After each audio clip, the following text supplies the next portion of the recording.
వైఎస్ఆర్ కాంగ్రెస్ పార్టీకి family package ఇస్తోంది కేసుల ప్యాకేజీ బాబు సర్కార్.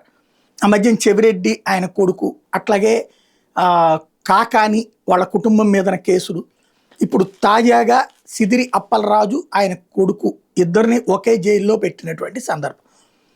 ఒకటి ఇప్పుడు తాజాగా బయటకు వచ్చినటువంటి కొన్ని ఇదేంటంటే వాళ్ళు అతనికి ముందు ట్రీట్మెంట్కి రెడీ అయ్యారు, అదే సందర్భంలో చనిపోయారు ఈలోపు.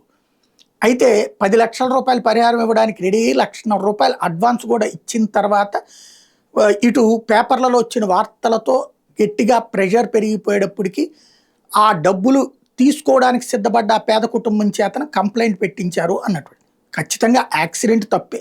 యాక్సిడెంట్లో ఫైనల్గా జరిగేటటువంటిది శిక్ష కంటే కూడా ప్రీ సెటిల్మెంట్సే ఎక్కువగా జరుగుతుంటాయి. అయితే సాక్ష్యాలు తారుమారు చేసే ప్రయత్నం తప్పే, ఇవన్నీ చట్టపరంగా తప్పు కిందకే వస్తాయి.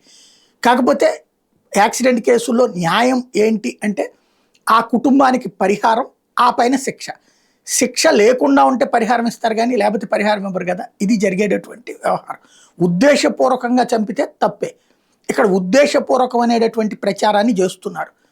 బట్ అతనైతే ప్రయత్నించాడు అన్నటువంటిది వాళ్ళు చెప్తున్నారు. ఏది నిజం అన్నది దేవుడికే తెలియాలి. ప్రస్తుతం అయితే తండ్రి కొడుకులు ఇద్దరిని ఒకే జైల్లో పెట్టడం ద్వారా తెలుగుదేశం కట్టర్ కార్యకర్తల మానసిక సంతృప్తి అయితే చేయగలిగారు.